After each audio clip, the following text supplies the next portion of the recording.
On the occasion of the Academy's 175th anniversary, we welcome those members of the graduating class, their family and friends, and those who are so much a part of the Academy's community, trustees, alumni, friends, neighbors. As has been the custom in years past, would you now join me in the school prayer, rising to do so? The Academy prayer may be found in your commencement program. Upon completion of the prayer, we will sing together our first hymn, O God Our Help in Ages Past.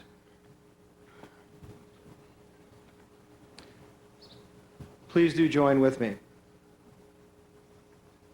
O God, by whose manifold grace all things work together for good to them that love thee, establish, we pray, the thing that thou hast wrought in us, and make this school as a field that the Lord hath blessed, that whatsoever things are true, pure, lovely, and of good report may here forever flourish and abound.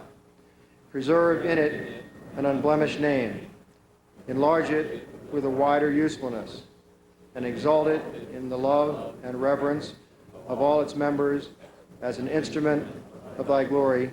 Amen.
Please be seated.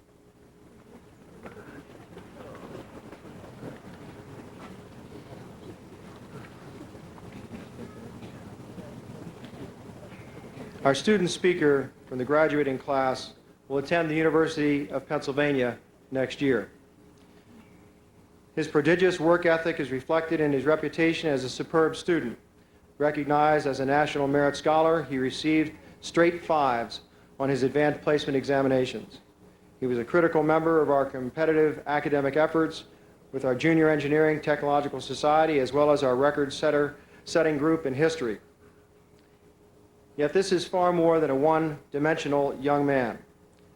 He has served as a dormitory prefect for 2 years and has generously tutored both peers and younger students despite his own demanding responsibilities.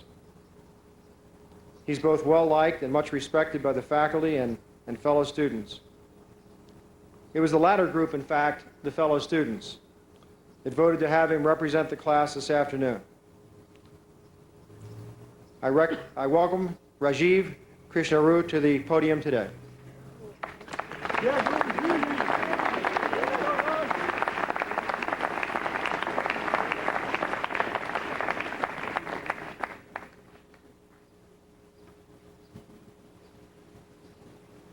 Thank you, Dr. Flanagan, and good afternoon to all the members of the faculty, the students, the parents, and other guests.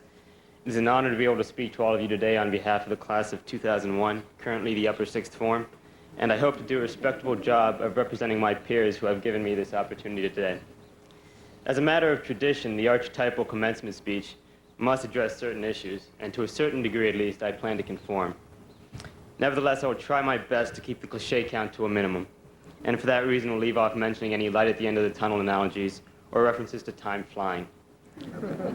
I will also try and curb my natural tendency toward convolution for the sake of clarity and to appease Dr. Schneider. But lest my entire speech be composed of qualifiers, I'll move on.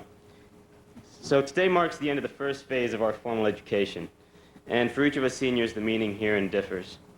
Thus, rather than postulate on what exactly is running through each one of our minds at this point, and risk revealing any possible voids, I will instead speak in more general terms and say that graduation today represents the culmination of our years at reserve, however many that may be. The decision to attend reserve was for each of us an important one and one with definite consequences, and I can say with a fair amount of certainty that no one graduating today really regrets his or her decision. And why is this? Well, it's because reserve does indeed have its benefits.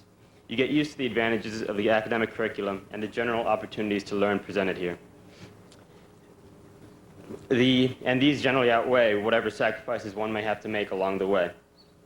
Many tend to initially complain about the rules of the school, ranging from the restrictions on hair length and piercings, right, Sabrina, to the number of required meal commitments. But nonetheless, all these become routine and mere habit after a little while, and such minor detractions fade into the background. Furthermore, as a result of living and learning at reserve, we have all grown a bit from that experience as well. Yeah, I know that's original. Well, to state the obvious, our academic knowledge has greatly expanded during our time here, as has our understanding of reserve itself. For example, as for reserve, one learns that everyone seems to know everyone despite the diversity of the student body, that the teachers are truly accessible, and that there exists some odd fascination with the Dave Matthews Band. Similarly, one also learns that he or she might have more freedom than is expected, as everyone here must adjust to the added responsibility of meeting certain commitments along with classwork. But in terms of the more purely academic aspect of the school, I think it has generally met or exceeded all of our expectations. My initial impression was that reserve was a school for the extremely gifted and genius. I don't really know why this is, but I wondered if my meager intellect would suffice. However, shortly after moving into Hobart freshman year, talking to Anuj and Torsky, and then observing the general goings-on of the dorm, I quickly realized my initial impression was a bit mistaken. So I guess it's true, things are not always what they seem. And yet, even so, at the school you're bound to find yourself in good company, for you can walk into any classroom and find that nearly everyone is intellectually capable. Sure, some may be lazy at times, but they are capable nonetheless. And at this school, one discovers that athletic ability does not, as shocking as it may sound, preclude academic ability. Take me, for example. In turn, the classroom potential increases the level of discussion amongst students and teachers, so we're able to learn from both in both the traditional style as well as from each other. And even though this may seem a highly idealized reflection, which it is, I think it is for the most part true. So this interplay and interaction necessarily leads to the introduction of new ideas, thoughts, and interests, so evidenced by both the array of classes and clubs available here. In effect, you come to see things from different perspectives and, at the very least, gain an exposure to something new. I mean, it is somewhat ironic that my lowest grade here at Reserve came in public speaking, wherein my long, rambling speeches led Mrs. Karam and the rest of the class to conclude I was working on new methods of inducing sleep. And yet, having benefited from that course, I stand before you today delivering the commencement speech on behalf of our class, even if it is a bit long and rambling. Continuing on this theme of growth, though, it certainly extends beyond the classroom. The combination of living and learning together has advantages in and of itself. As stated, one quickly learns the arts of responsibility and time management as necessary here. Similarly, considering the closest of the community, we all learn how to live and deal with one another, hopefully amicably, on a 24-hour basis. For instance, I remember returning to my dorm one day sophomore year, only to be greeted with the constant stream of Christmas carols.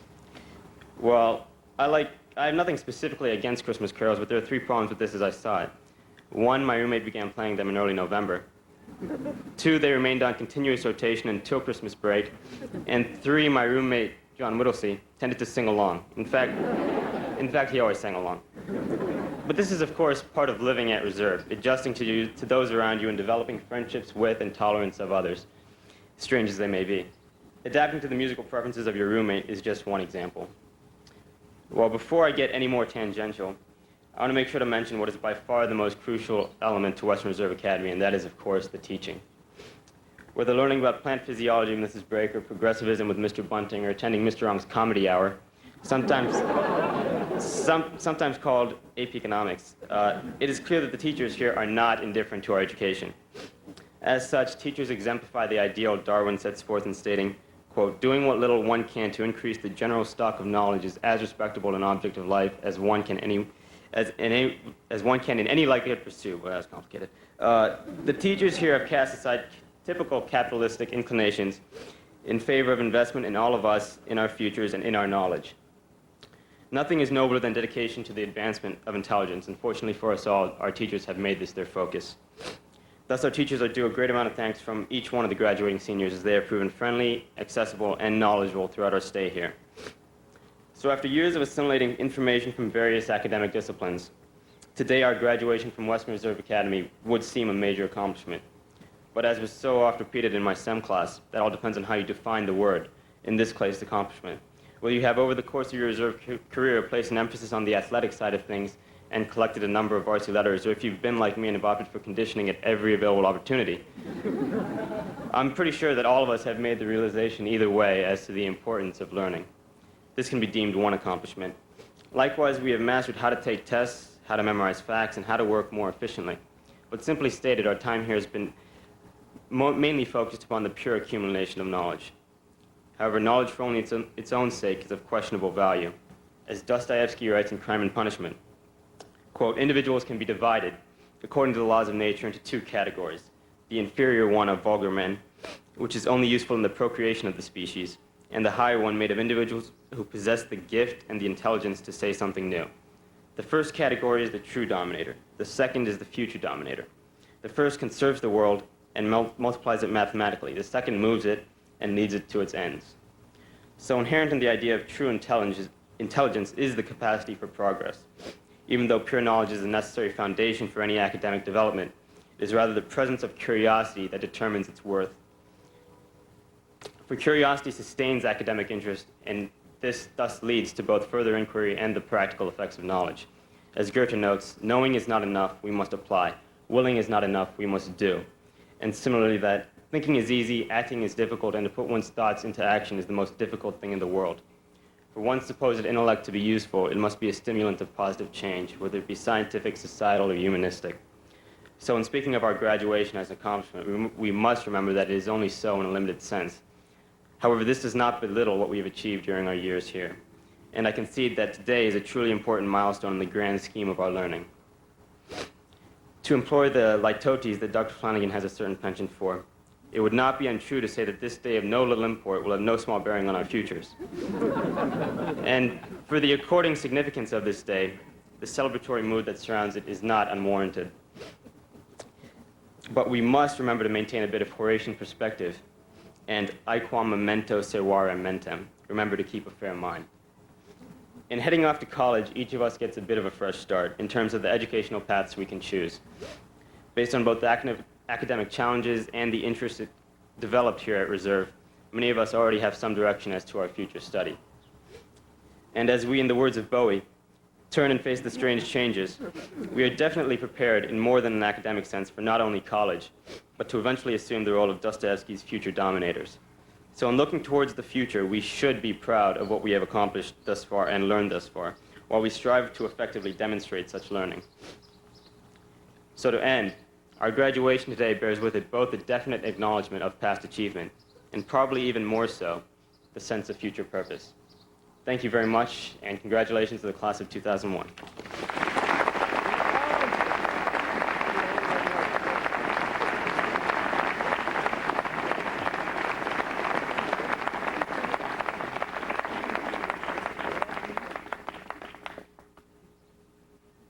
Before we proceed, I would certainly urge the gentlemen, if the young ladies in the graduating class are getting a little cold, you might offer them your jacket. That would be a nice thing to do.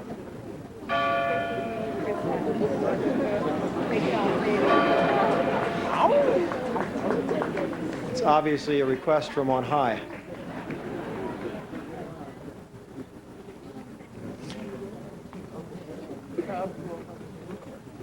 We are pleased to honor today various members of the Academy's student body who will be recognized for their singular achievement. Assisting in the presentation of awards will be Mr. John Hale, Director of Studies, and Ms. Marie Fiedler, Chapter President of the Cum Laude Society.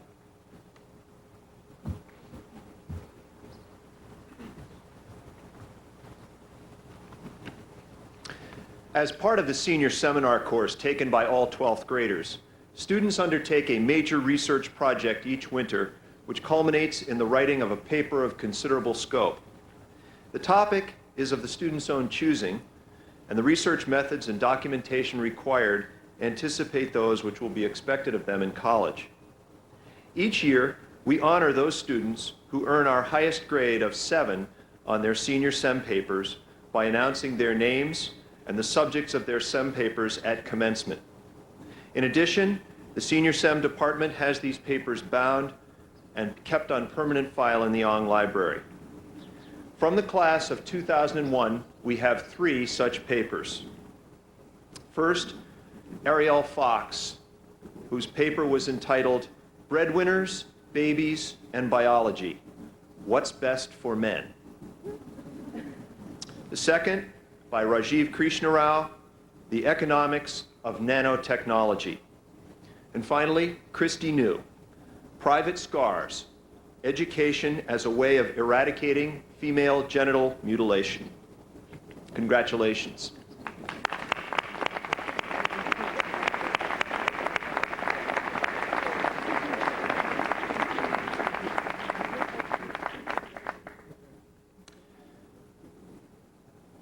The names of our Academic Book Prize winners this year, that is, those students whose grade point averages for the year rank them first and second in the class, should come as no surprise. When their final grades were submitted on Friday, we found, laughingly, that a mere 0.02 of a point separates their averages. However, in the name of tradition, and in slavish homage to mathematical exactitude, we will preserve the distinction. In second place, therefore, with a senior year average of 7.25, a linguist, a scientist, and a singularly distinguished writer of the English language, Ariel Fox.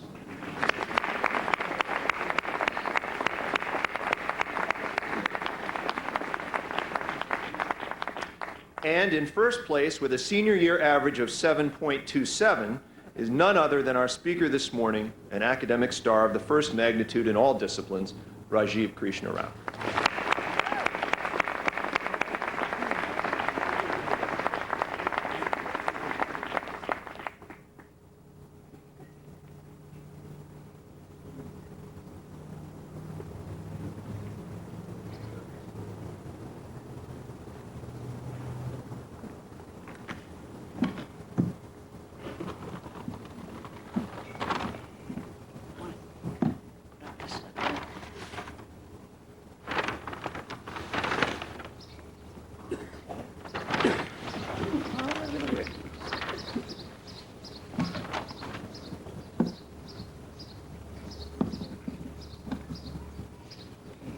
Election to the Cum Laude Society represents the highest academic distinction that this school can grant its students.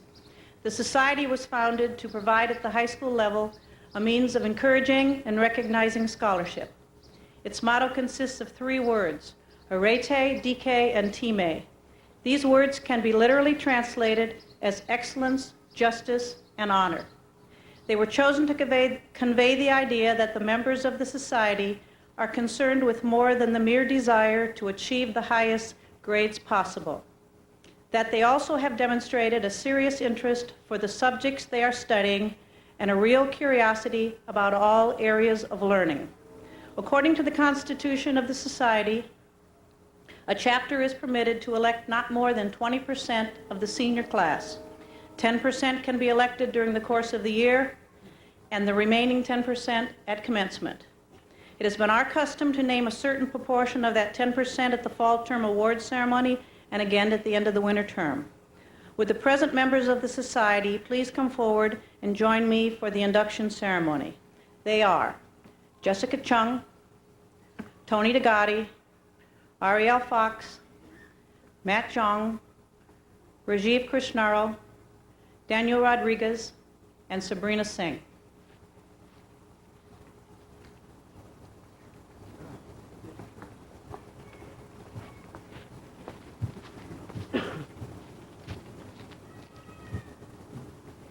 Saturday, the members of the society met to select those who are now to be inducted.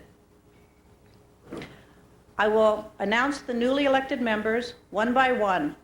As I read your name, please stand, and a faculty member will lead you from your seat to the podium. Daisuke Ares.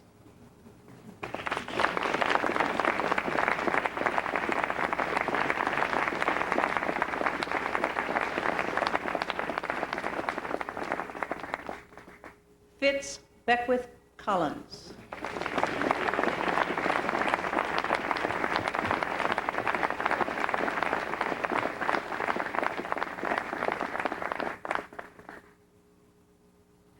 Ankur Khandawal.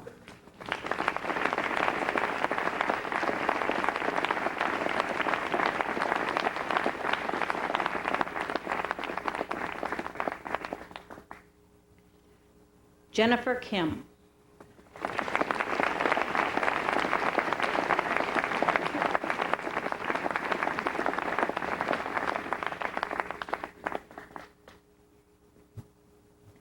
Mark Lauterbach.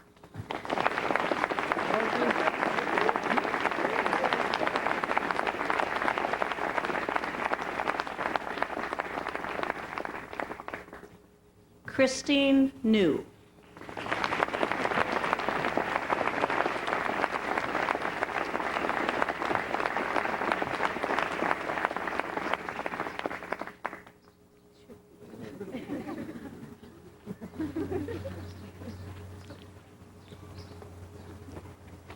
Niran Pasuta Arnon.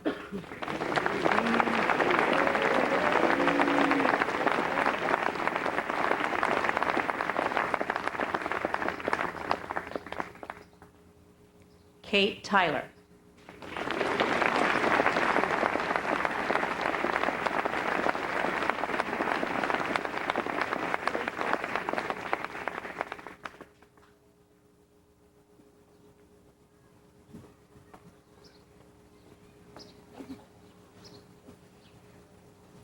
Before presenting you with your pins and certificates, I am required by the laws of the Society to read to you the following charge.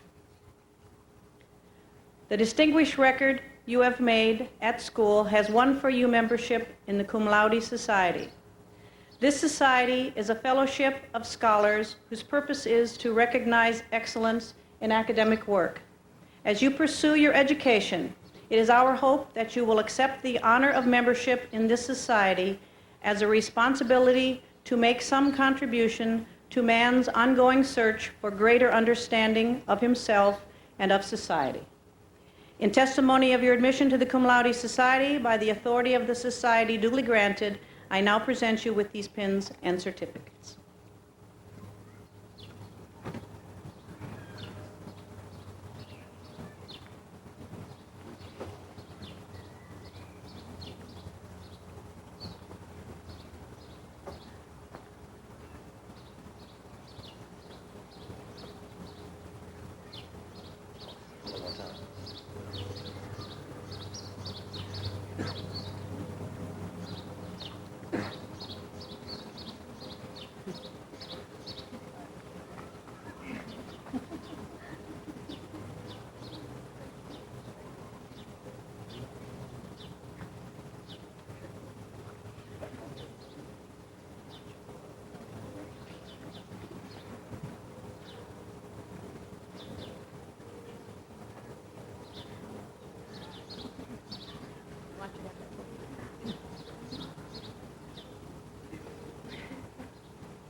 Thank you.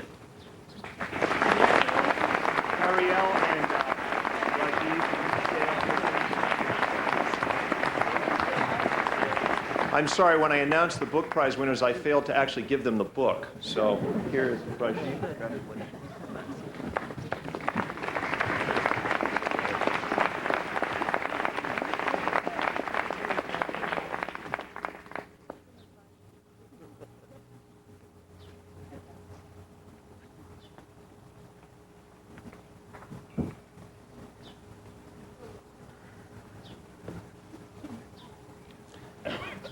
Those in this graduating class will agree that Reserve's faculty has played a major role in their young lives,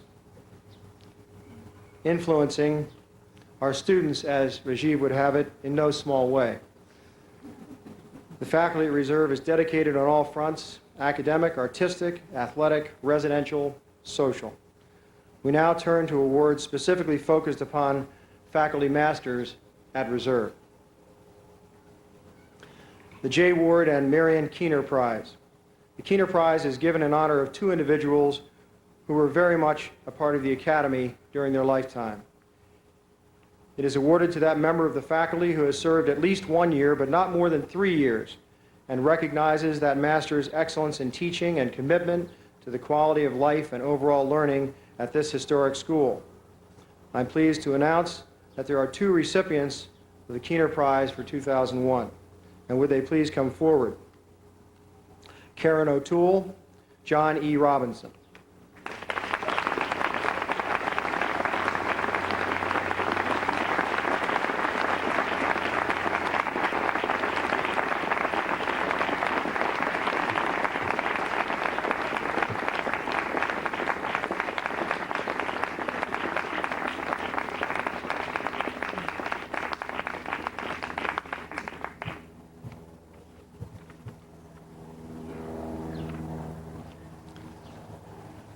The Bob Weiss Award. The Weiss Award is presented to a faculty master at Reserve whose dedication, academic integrity, and support of student interest in the arts, athletics, and what might be termed real life carries on the tradition established by Bob Weiss, who was a faculty member in mathematics, a superb coach, a music enthusiast, a bridge whiz, and a loyal companion to many. The award is inscribed with the name of the recipient. This recipient holds this handsome pewter bowl for 1 year. The faculty member's name is placed on the Weiss Award plaque, which permanently hangs in Seymour Hall. The honor, this award, is given only following a vote of the entire graduating class. This class will award Brand J. Clausen, the Weiss Award winner.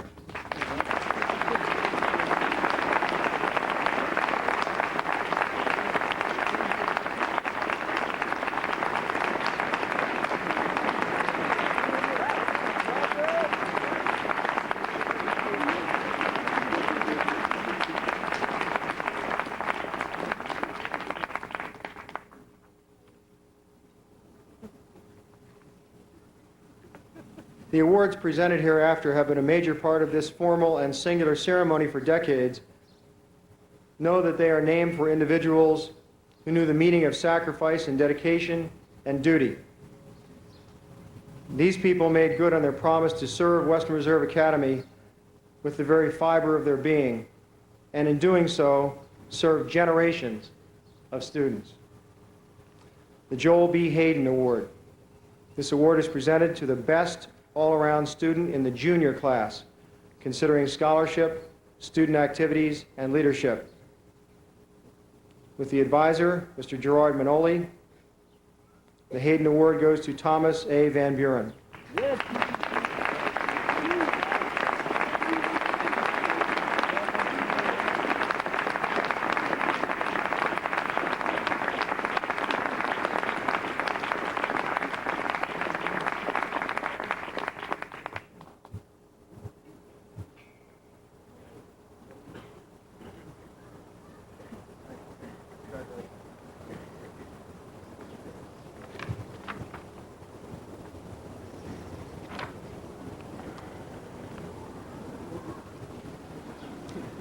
The John W. Hollowell Award, presented to a member of the graduating class who, in the opinion of his or her classmates and the faculty, contributed greatly to the intellectual or cultural life of the school by his or her creative ability in one or more fields of interest, especially in art, music, and writing, but possibly in fields of science and history as well.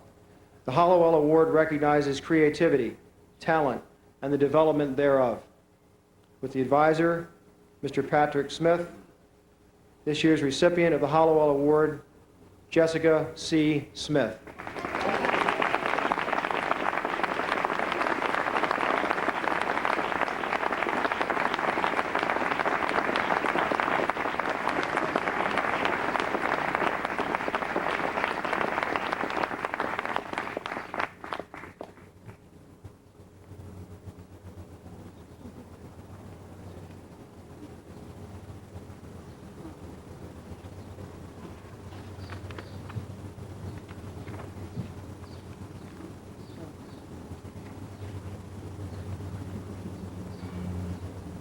The Harlan N. Wood Award. The Wood Prize is awarded to a senior whose work and accomplishments have been distinguished by exceptional effort and whose example has been of significant value to the academic morale of the Academy. The advisor, Mr. Michael May, the recipient of the Harlan Wood Award, Rajiv Krishnarao.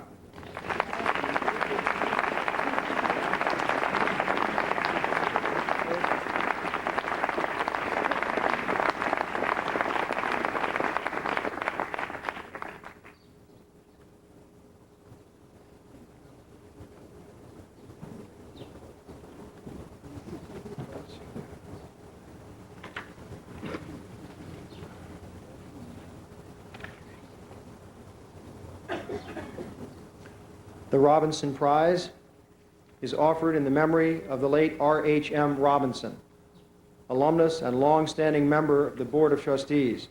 The Robinson Prize is awarded to that member of the senior class who has, in his or her career at the Academy, made the greatest progress in moral, mental, and physical development.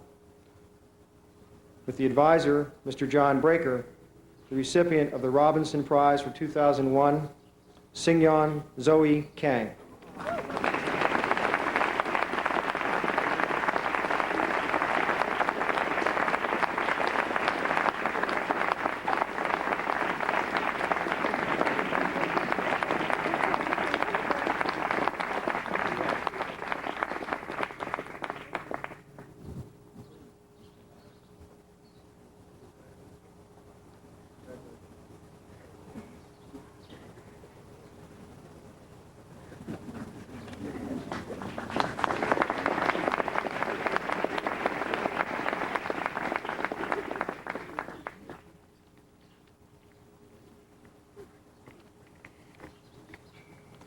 The Bicknell Prize. Each year at commencement, this prize is presented to that senior who has exerted the greatest influence in promoting good manners and morals, school spirit, honesty in the classroom, and leadership on campus. The award is given in honor of the late Warren Bicknell, loyal and long-standing trustee of the Academy. With the advisor, Mr. Paul Secker, the recipient for 2001, Jonathan R. Whittlesey.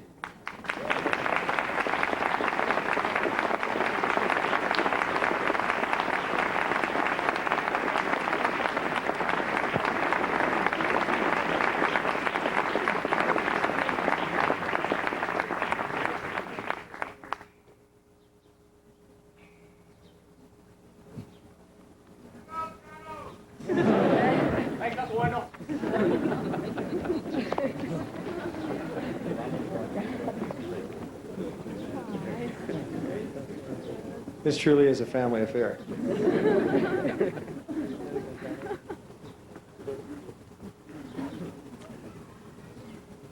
Today's graduation speaker knows schools and knows young people. He has spent his life serving students and making a difference in their lives. It seems fitting that someone so dedicated address this class. Norman Lush was born in Sligo, Ireland, where he was educated at the Newtown School in Waterford, and where he served as head boy, captain of rugby, hockey, and cricket. His university education was at Trinity College, Dublin, where he studied history and English. Though his career saw him as a faculty master at Hillstone Preparatory School in England and St. Martin's in Johannesburg, South Africa, the majority of his years were spent as a teacher, housemaster, coach, and deputy headmaster at St. Columba's College in Dublin, Ireland. During that time, he was responsible for the introduction of girls, junior boys, and day students to St. Columba's. Mr. Lush was also responsible for the building of a new science laboratory, the initiating of voluntary student service, and the abolishment of caning. On the governing board of 3 schools in the Dublin area, Mr. Lush also served in the vestry of his church and has been involved in all aspects of the sport of cricket before and after his retirement from school mastering. He's a member of the MCC at Lord's in London and of the Kildare Street and University Club in Dublin. We are pleased today to welcome Norman, as well as his wife Joyce, to Hudson.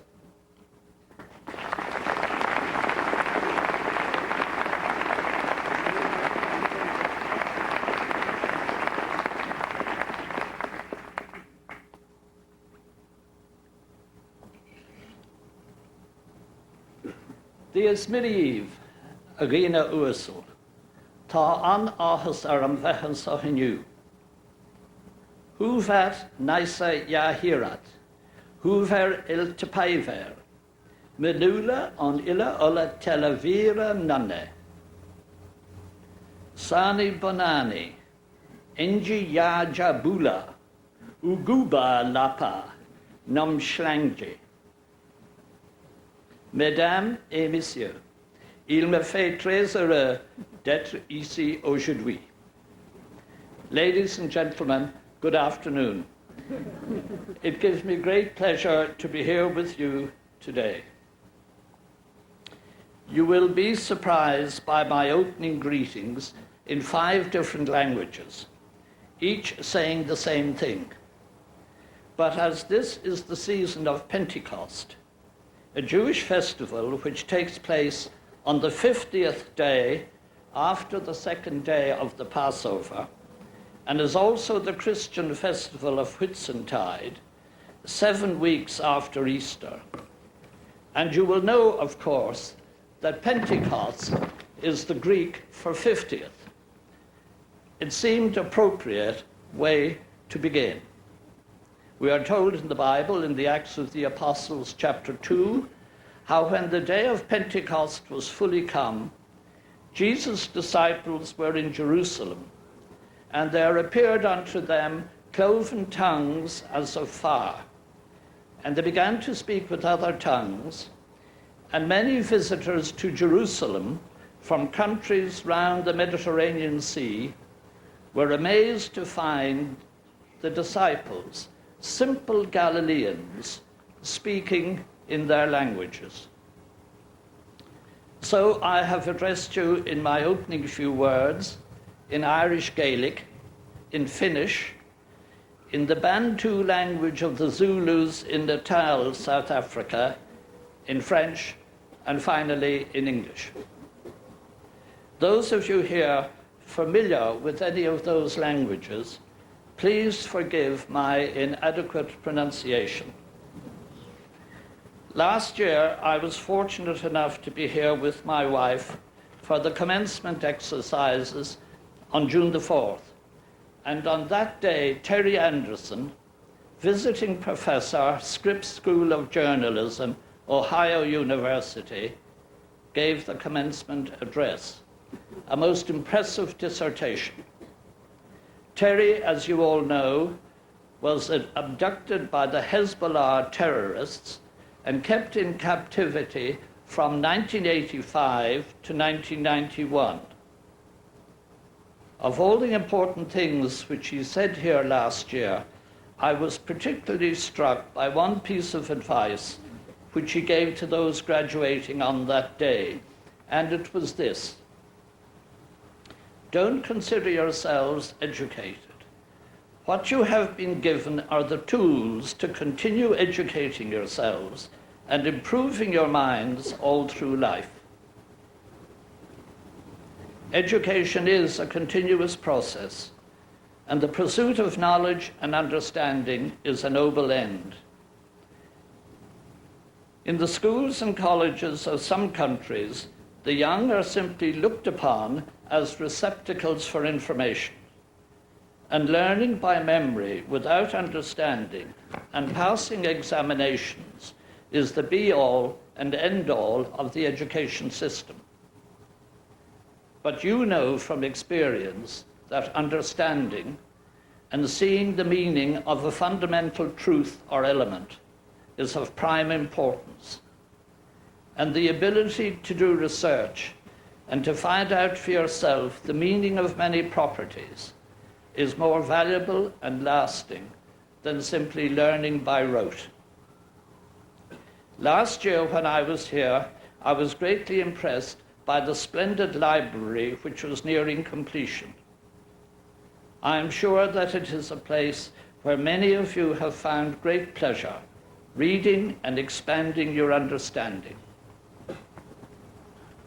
May I congratulate the parents and guardians of you, the 99 students graduating today. What a wise choice they made for you, sending you to this brilliant academy of learning. It is interesting to note that of you 99 graduating students, 40 of you have had family connections, father, grandfather, uncle, cousin, brother, sister, with Reserve Academy. And 11 of you have younger brothers and sisters here now. That speaks very well for the good name and reputation of this place, and shows continued faith in what is on offer. Another interesting statistic is that of the 65 faculty members here, 26 have been on the staff for more than 10 years. That shows contentment and breeds stability and continuity. I trust that all faculty members will have an enjoyable and well-deserved vacation this summer. I am delighted to know that Dr. Flanagan has made contact with my old school, St. Columba's College, which is situated in the hills outside Dublin in the Republic of Ireland. St. Columba's was founded in 1843 and is a sister college, elder sister, I must add, of Radley College near Oxford in England. St. Columba's College is not a large college. It has just over 300 pupils. Like here, quality, not quantity. And pupils enter at about 12 years old and stay on until they are 18 or 19. It is largely a boarding college for boys and girls and is run on the British public school system, like Eton, Harrow, Winchester, Blundell's. Ireland, as you all know, has been sending missionaries and teachers all over the world for well over 1,000 years. In fact, the process continues even to this day. And the country was known as the Island of Saints and Scholars during and after the barbarian invasions of Europe, after the fall of the Roman Empire. There are many scholars in Ireland today, but I can't be too sure about the number of saints. In the fall, Patricia Cooper will come to reserve from St. Columba's College, and Jonathan Moore may come for the second term in January. I am so pleased that this exchange with St. Columba's College has been established, and I'm sure that Patricia Cooper will enjoy and benefit from her time here. She is a most fortunate young lady. Patricia Cooper's forebears came from England to Ireland with Oliver Cromwell in the mid-17th century. And her family is still in Ireland, in the same castle in County Sligo that they inhabited in the 17th century. I actually taught Patricia's father and uncle in St. Columba's College some years ago. So that is rather a nice link between me, Western Reserve Academy, and St. Columba's College. To today's 99 graduating students, I offer my very best wishes for the future. And in so doing, I am reminded of some of the wise words spoken by Polonius to his departing son Laertes in Shakespeare's Hamlet. And I suggest that you reflect, ponder over them. Be thou familiar, but by no means vulgar. Those friends thou hast, and their adoption tried, grapple them to thy soul with hoops of steel. Give every man thine ear, but few thy voice. Take each man's censure, but reserve thy judgment. Costly thy habit as thy purse can buy, but not expressed in fancy. Rich, not gaudy, for the apparel of proclaims the man. This above all to thine own self be true, and it must follow as the night the day.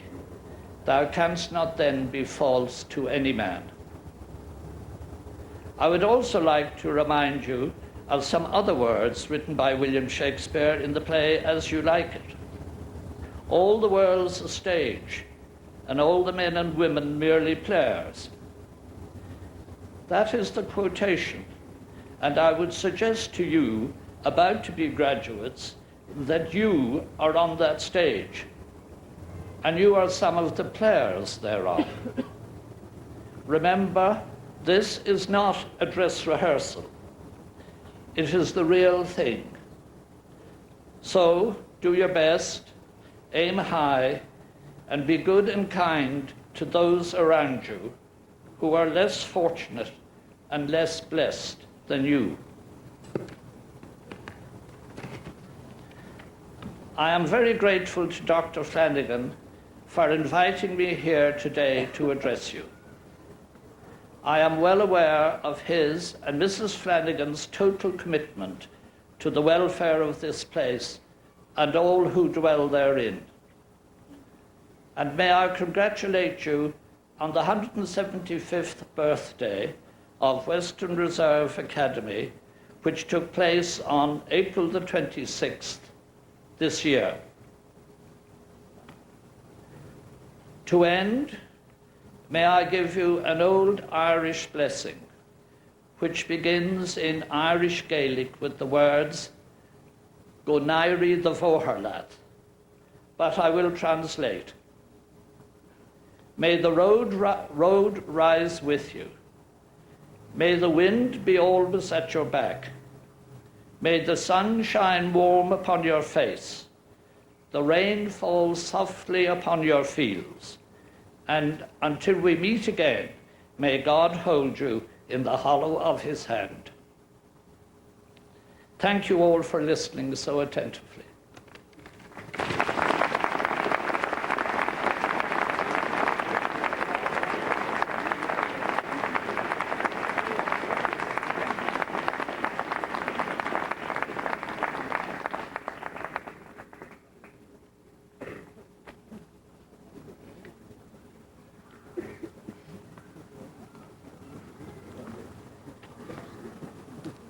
Two trustees, old boys of the school, and friends will help present the diplomas to the graduating class. We'll be assisted with Mr. John Hale as well, who will man the book. As has been our custom, those alumni and faculty members of the Academy who have children in the graduating class, please help in presenting the diplomas to them if you wish. It would be appreciated if you would step forward at the appropriate time to formally offer a diploma to your son or daughter. And now for the presentation of diplomas.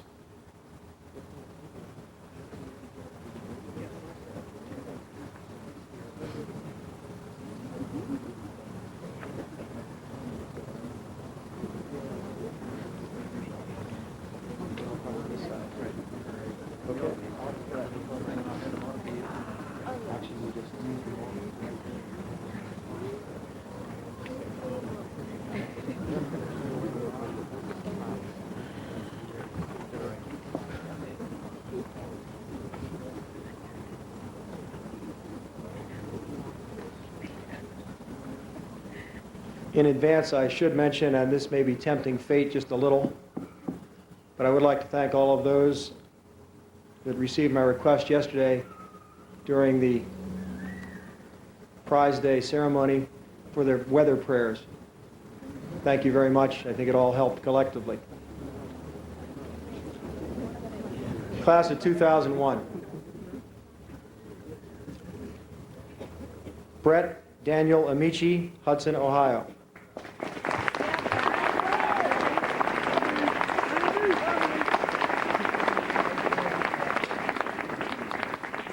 Daisuke Arase, Yokohama, Japan.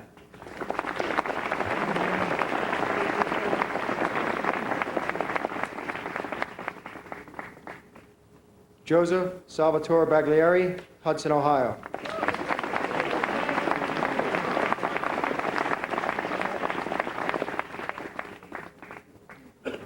Meredith Brooke Berthelot, Hudson, Ohio.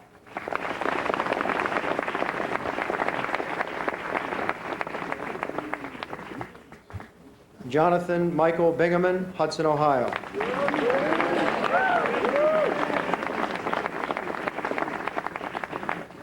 Matthew Allen Bowers, Garrettsville, Ohio.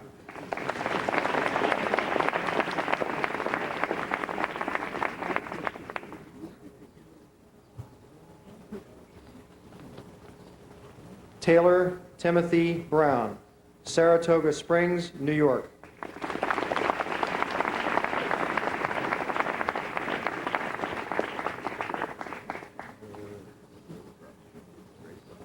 Grant Allen Burrier, Stowe, Ohio.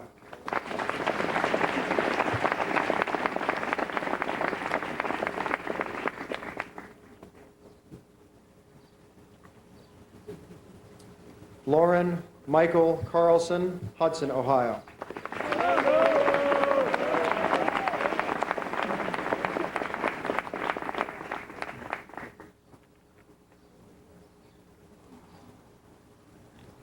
Lindsay Lorana Yost, Erie, Pennsylvania.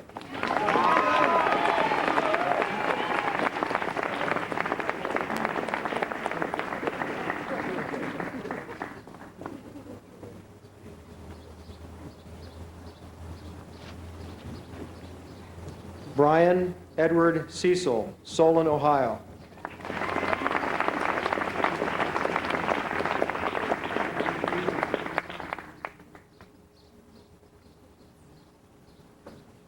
Jae-min Chang, Seoul, Korea.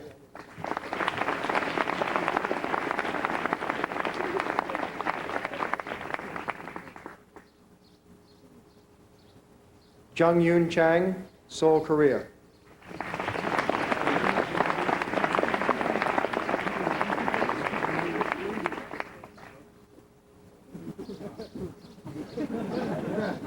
Tosapol Charwin Kidnapa, Bangkok, Thailand.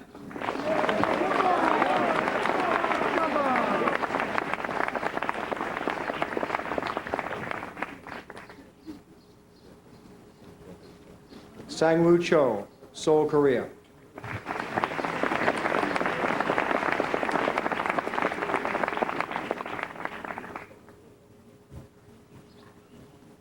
Jessica Lee Chung, Strongsville, Ohio.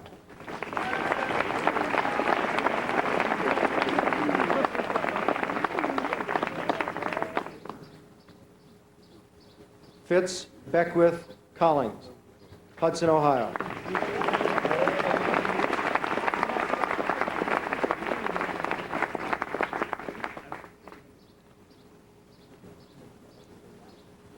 Wesley Hawthorne Cowie, Hudson, Ohio.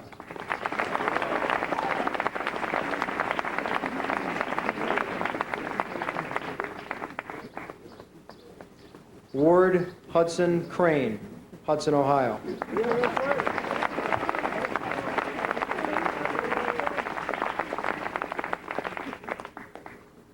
Anthony Joseph DeGotti, Warren, Ohio.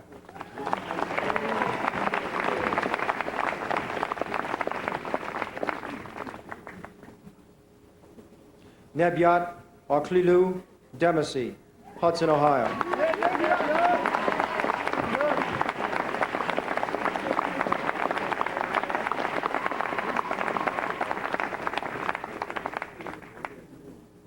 Michael Eugene Dempsey, Stowe, Ohio.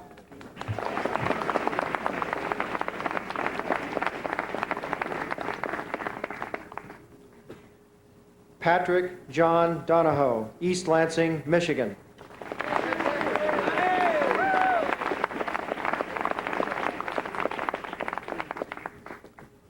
Adam James Breckenridge Doskisel, Stowe, Ohio.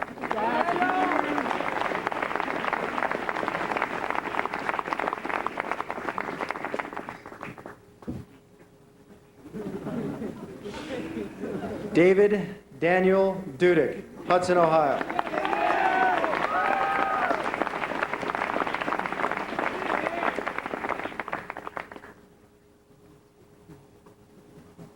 Michael Parker Eppig, Shaker Heights, Ohio.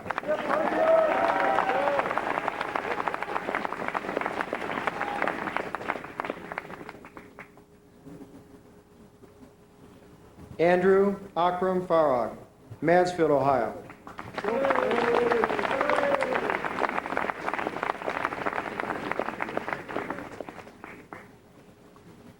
Laura Layden Faulkner, Hudson, Ohio.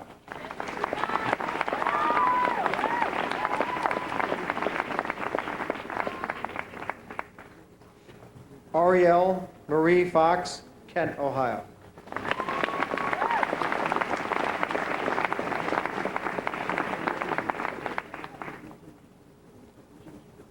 Andrew Justin Freeman, Ashland, Ohio.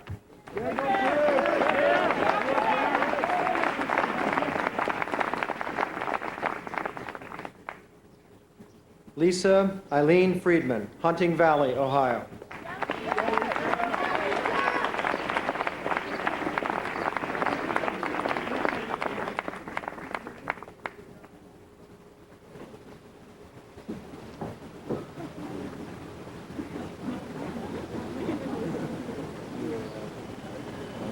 Adam Christopher Goulet, Hudson, Ohio.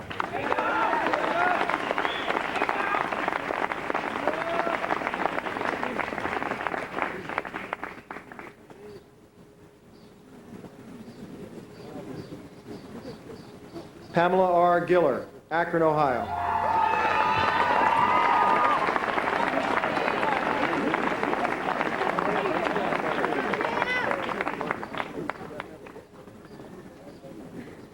Philip John Ginsberg, South Zeal, Devon, England.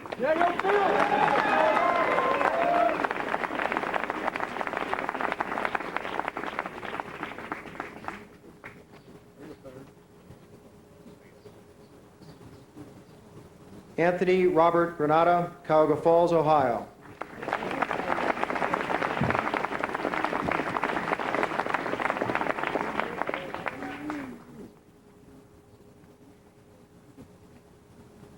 Gagan Singh Gujral, East Liverpool, Ohio.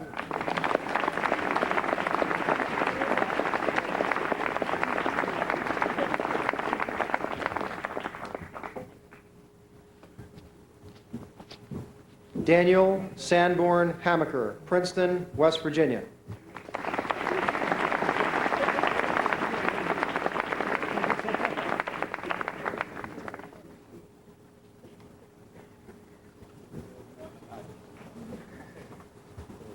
Sarah Eleanor Hamill, Hudson, Ohio.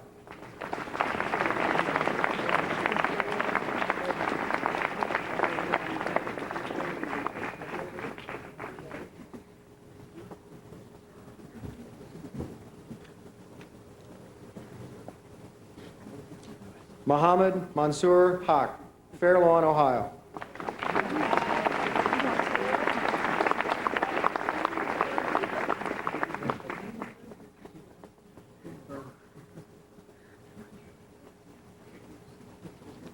Elizabeth Ray Hahn, Oberlin, Ohio.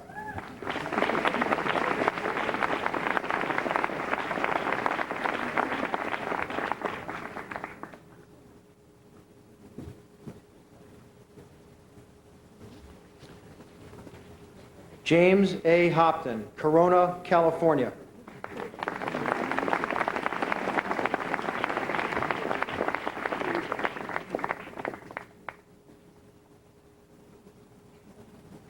Marie Sibley Hunter, Silver Lake, Ohio.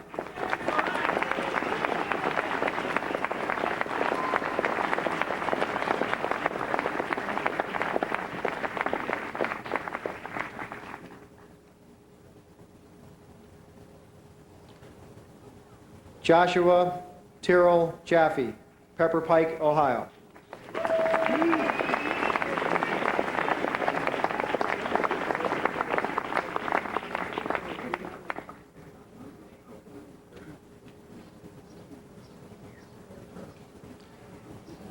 Jan Christine Jakob, Buenos Aires, Argentina.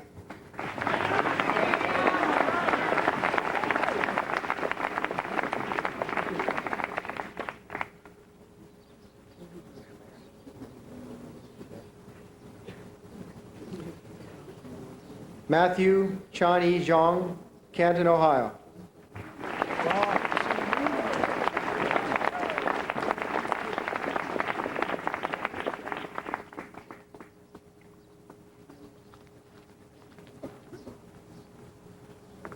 Sing-Yun Zoe Kang, Seoul, Korea.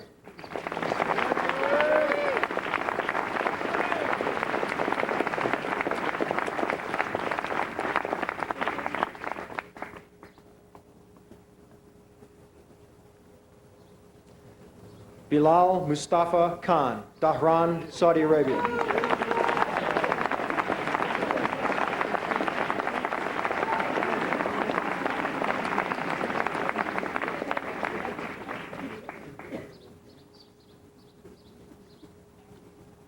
Ankur Kandawal, Medina, Ohio.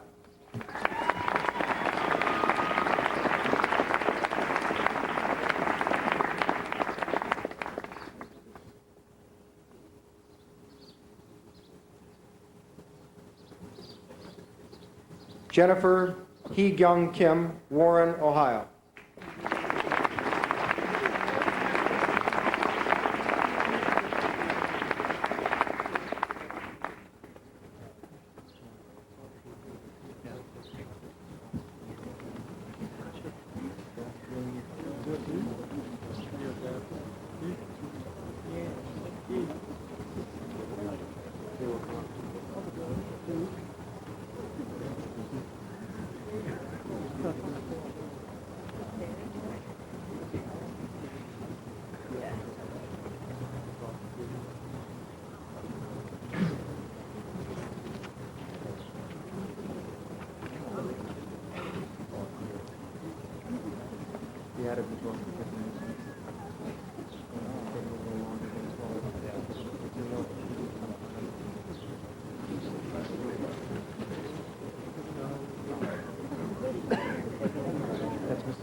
Ju Gyun Kim, Seoul, Korea.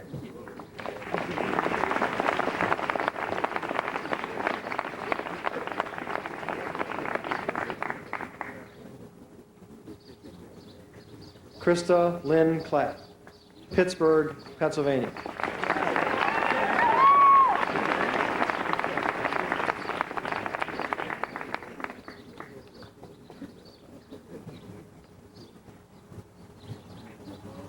Jocelyn Nicole Klein, Hudson, Ohio.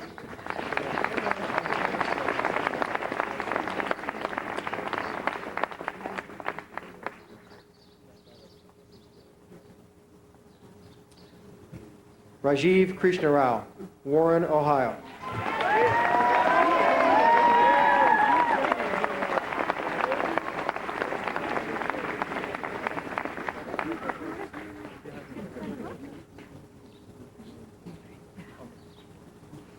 Alfred Wusuk Kwan, Hudson, Ohio.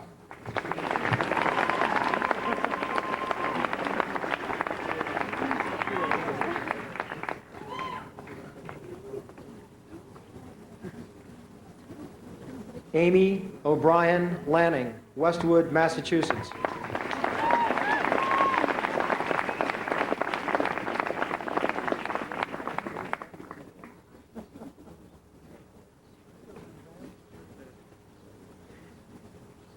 Liz Karina Larsen, Røkkin, Norway.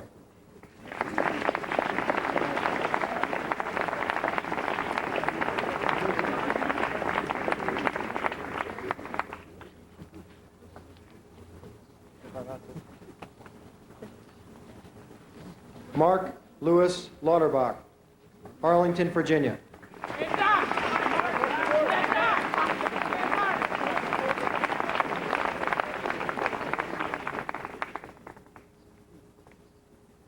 Soo Hyun Lee, Seoul, Korea.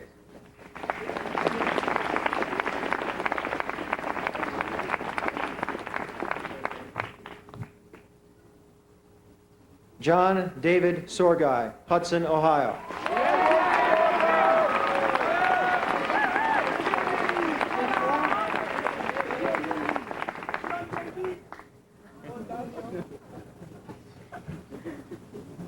Yu Ming Liu, Westlake, Ohio.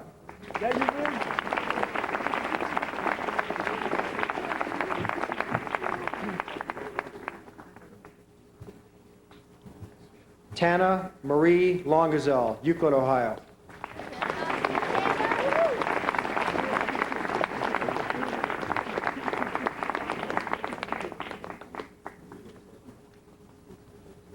John Nathan Mayle, Hudson, Ohio.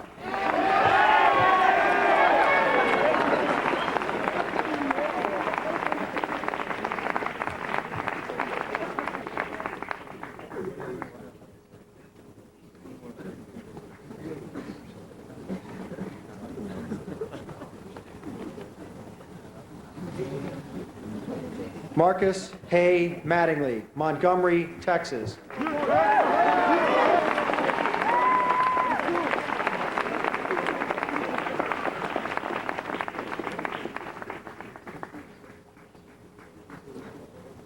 Alyssa Lauren Mall, Sandusky, Ohio.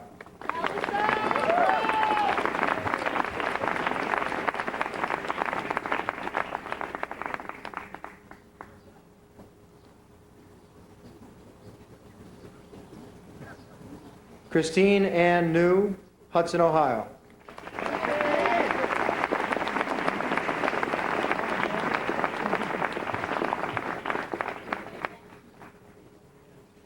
Aaron Ralph Olshan, Amherst, New York.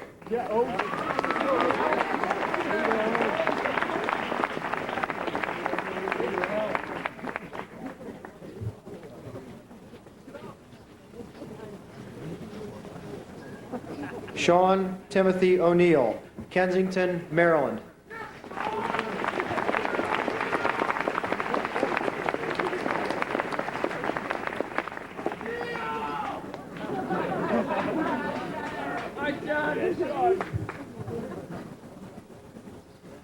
Matali Atul Pakvasa, Hudson, Ohio.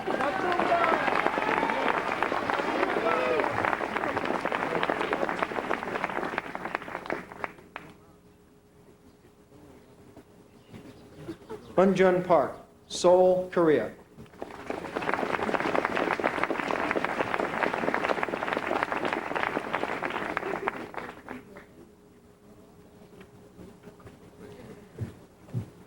David Hibbs Patterson, Lakewood, Ohio.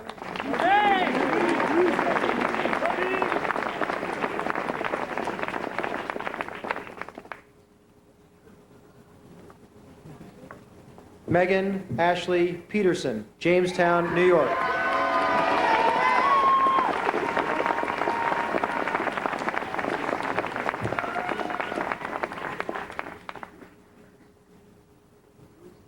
Niran Pisuta Arnon, Bangkok, Thailand.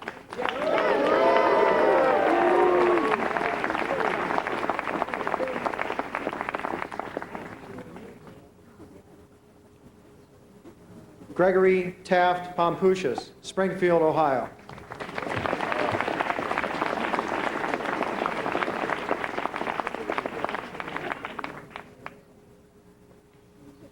Benjamin John Qualiata, Hudson, Ohio.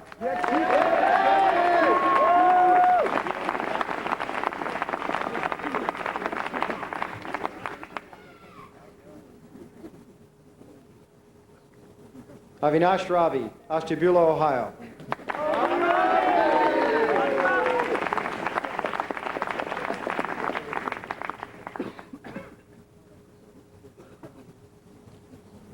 Kimberly Lynn Reef, Hudson, Ohio.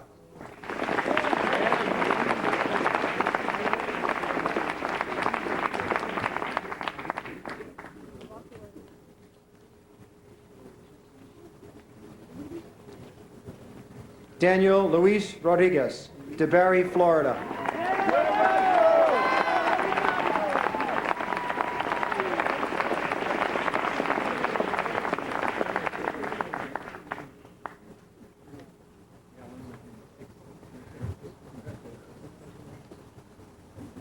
Jeffrey Jonathan Rummel, Hudson, Ohio.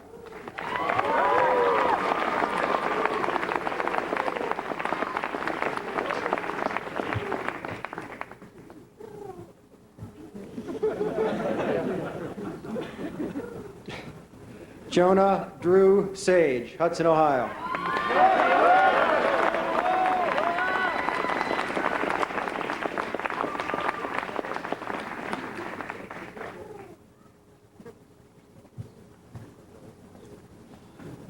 Michael Philip St. Julian, Liberty, Ohio.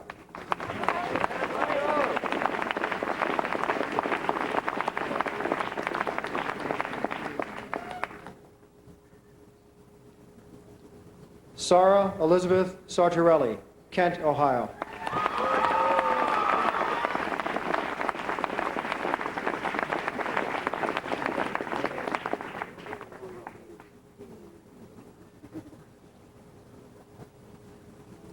Jeffrey Robert Schaefer, Cuyahoga Falls, Ohio.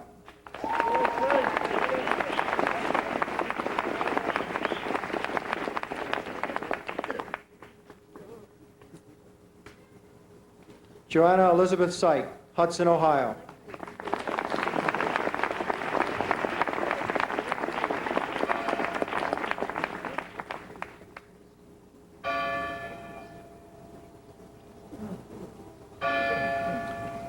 Abbas Amin Sheikh, Sar, Bahrain.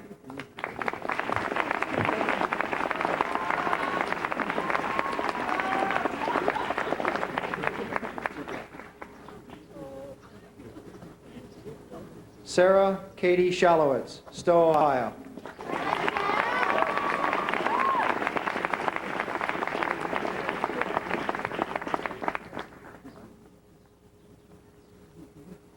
Sabrina Katya Singh, Canfield, Ohio.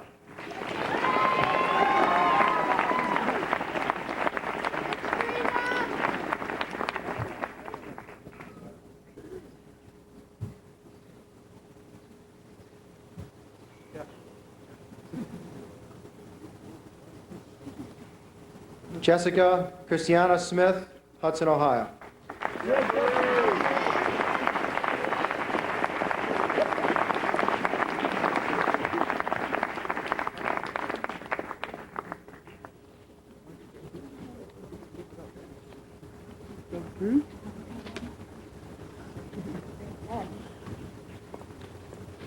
Eric Matthew Snyder, Satellite Beach, Florida.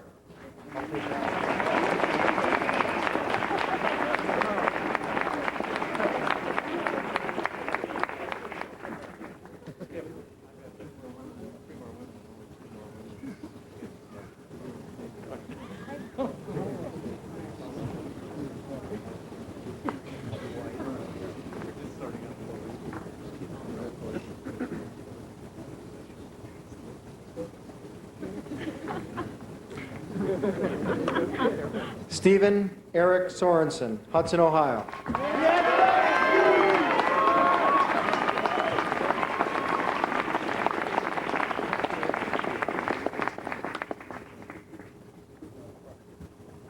Kiran Sudhendra, Warren, Ohio.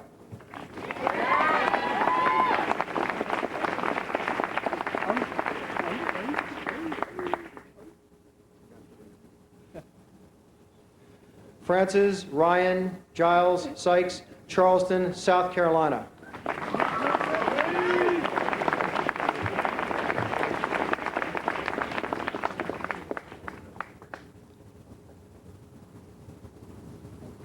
Brian Andrew Torsky, Ashland, Ohio.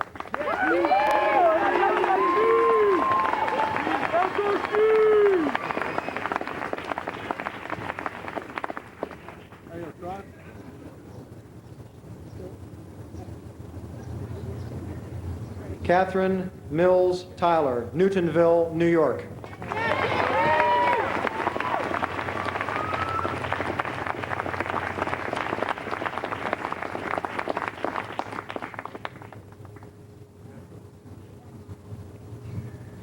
Zachary Andrew Vasulis, Hudson, Ohio.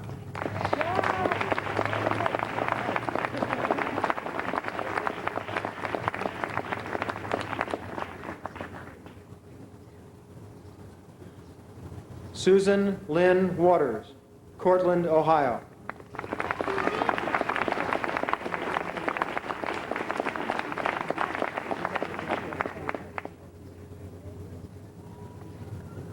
Jonathan Robert Altman Sheridan Whittlesey, West Salem, Ohio.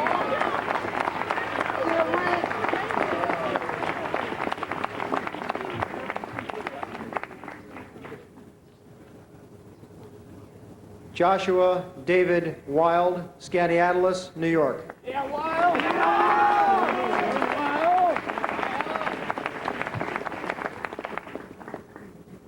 Matthew Murdoch Wilson, Hudson, Ohio.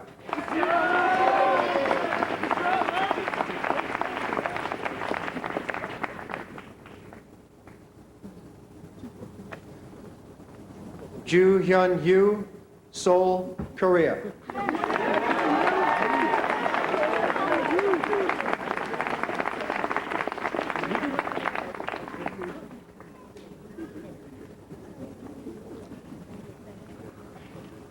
And while they are signing the few final names for this year's class, would you please join me in congratulating the upper sixth, the graduating class 2001.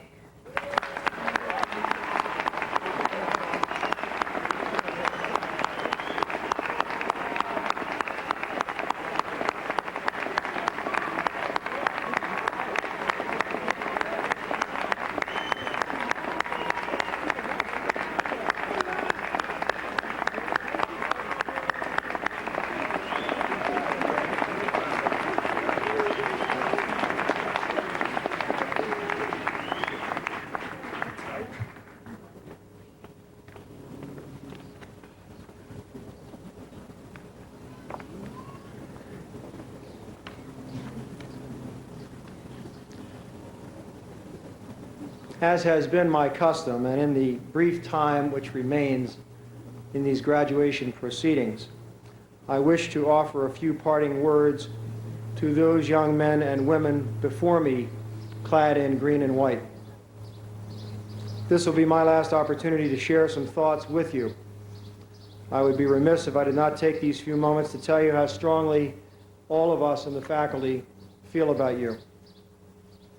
I'd like to do so by turning to the words of a very close friend and colleague, a friend who departed this life well before his time,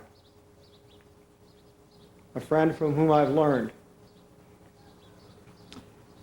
These words I wish to share with you. I hope you will take them for what they are. Wishes on my part and the part of my colleagues on the faculty. Wishes for you and wishes for your life. And so I wish you the courage to be warm when the world would prefer that you be cool. I wish you success sufficient to your needs. I wish you failure to temper that success. I wish you joy in all your days. I wish you sadness so that you might better measure joy. I wish you gladness to overbalance grief. I wish you humor and a twinkle in your eye. I wish you glory and strength to bear its burdens. I wish you sunshine on your path and storms to season your journey along the way. I wish you peace in the world in which you live and the smallest corner of your heart where only truth is kept. I wish you faith to define your living and define your life. More I cannot wish you, except perhaps love, to make all the rest worthwhile.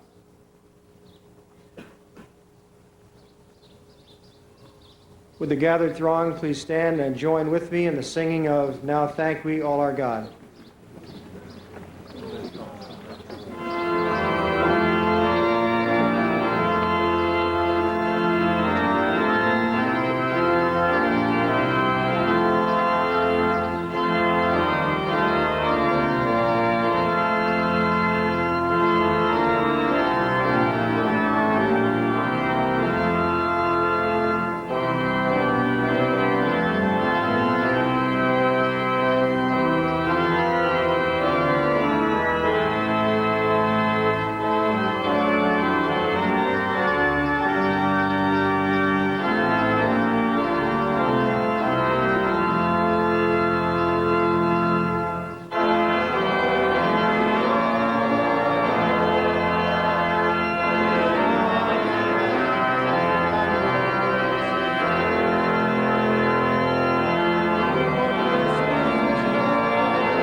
Please be seated.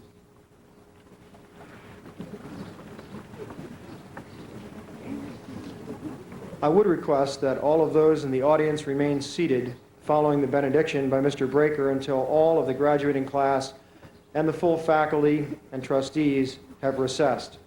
The class of 2001, along with the faculty and all alumni present, are to gather at the base of the flagpole to sing the alma mater. When the alma mater is being sung, would those in the audience please stand? And now for the benediction, Mr. Breaker.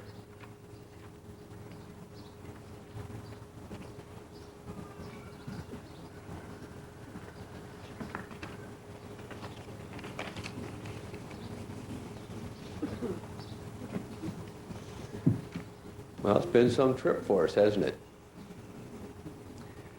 Some have been here for 4 years, some only one.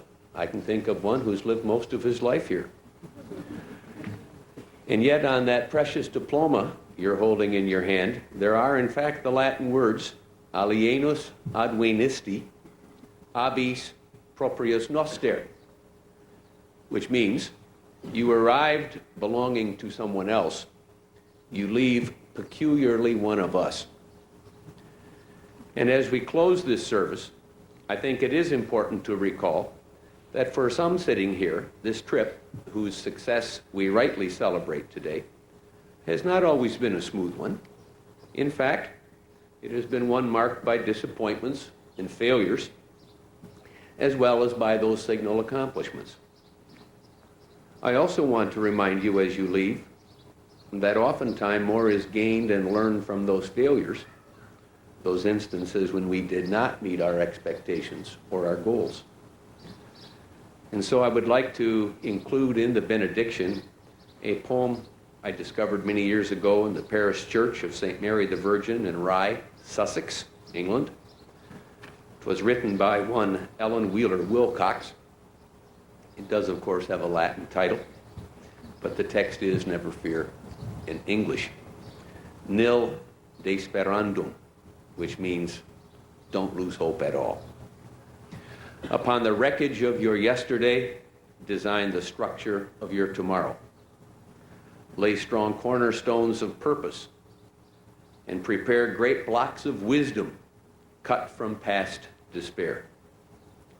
Shape mighty pillars of resolve to set deep in the tear-wet mortar of your regret. Work on with patience. Though your toil be slow, yet day by day your edifice shall grow. Believe in God, and in your own self believe. All that you desired, you shall achieve. The benediction is by Alan Paton, South African writer. May your eyes be opened to see the needs of others. May your ears be opened to hear the cries of others. May your hearts be opened so others not lack assistance. May you not be afraid to defend the weak because of the anger of the strong, nor afraid to defend the poor because of the anger of the rich. May you be shown where love and hope and faith are needed, and may you be used to bring them to those very places. And may your eyes and your ears so be opened that you may each and every day be able to do some work of peace. Amen.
to start things off for us with the alma mater.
On the school's 175th birthday, in honor of the class of 2001, we give 3 cheers.